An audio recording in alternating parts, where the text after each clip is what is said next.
Alright guys, welcome back to the channel. In this video we're going to be going over Payday 3 Dev Diary Episode 5 Heist. We're just going to get straight into it. Let's get started.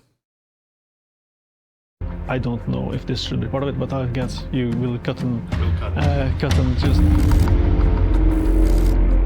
So Payday 3 is launching with 8 unique heists, and our goal is essentially to ensure that each heist has its own identity.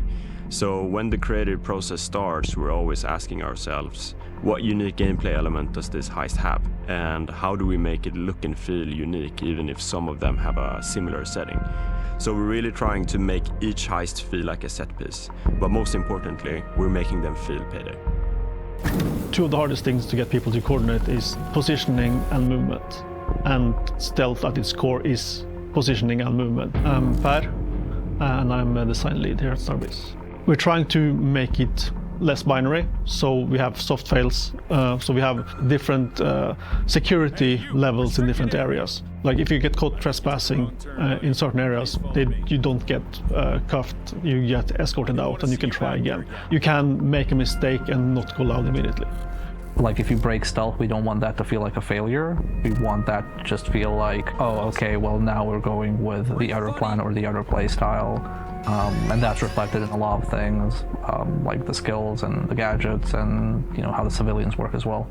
So creating a co-op stealth game as opposed to something that is solo only, a big difference there is players can do a lot of different things in parallel, right? Like there is not really one linear path, and different players can essentially go to different locations and do their thing if that's the way you want to play. Every time we design a heist in stealth, we have to think about all the different layers tied to that and different options that players can do, and also make sure that they feel incentivized to do them. We have expanded the masked off stealth experience, and so you can do a lot of objectives and a lot of work in stealth without putting your mask on.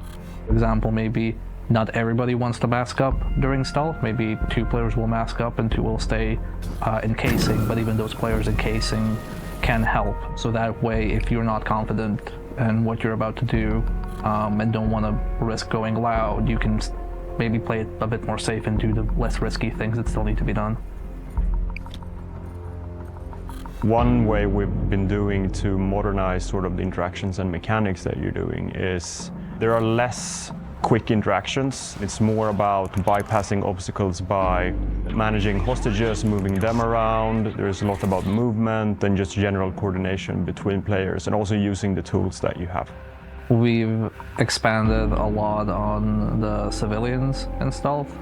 So we've broken down civilians into your regular Joe Schmoes and the employees, and they care about different things. Civilians have more value. So in Payday 2, you just kind of traded them to get people out of custody.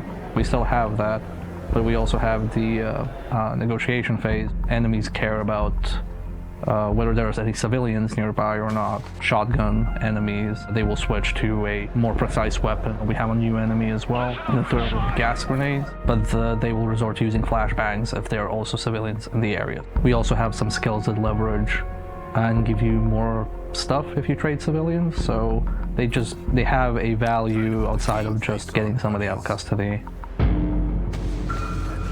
There's a lot of strategy involved in where you place a civilian, so you might not want to trade all civilians right away, but of course there's always the risk that you might kill them because they're in the way of fire.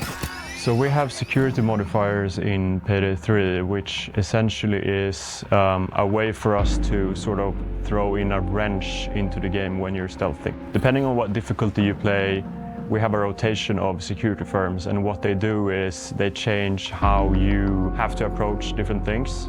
It's a way to make the heists more challenging and also increasing replayability.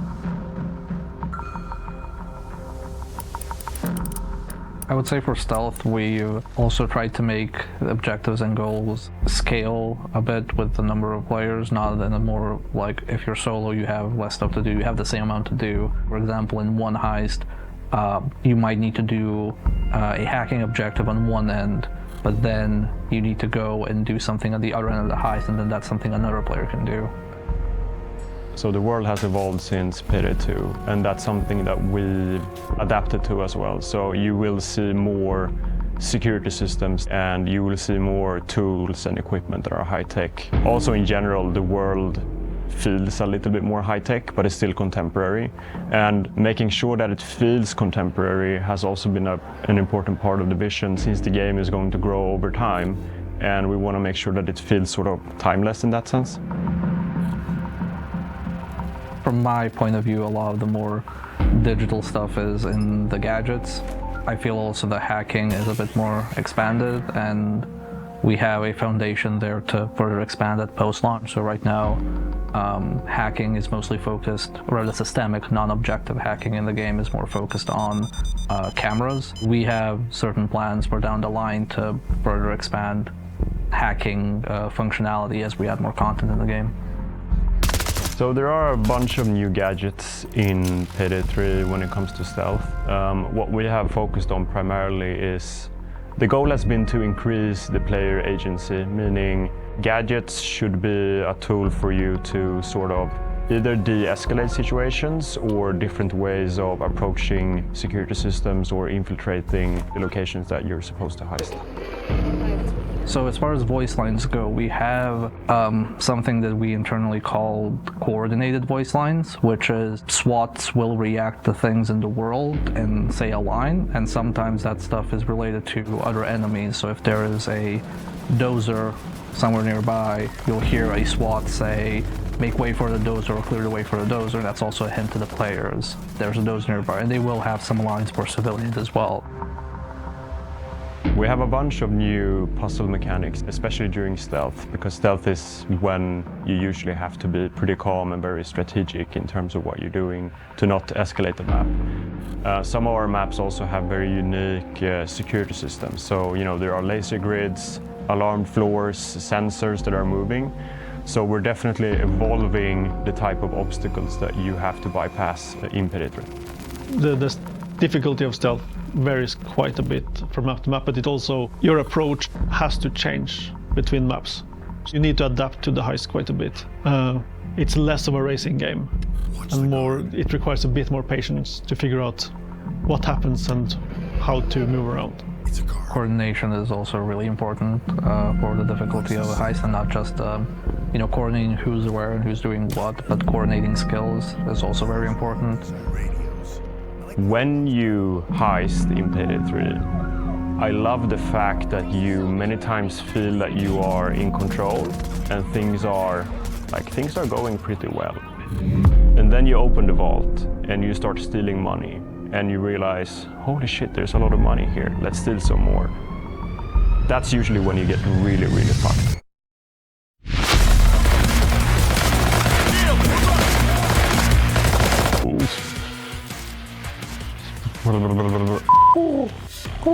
That was pretty good, no?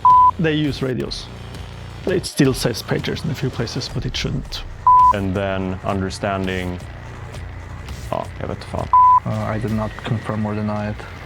Nej! Jag tror att det är ett fett sätt att avsluta New York på.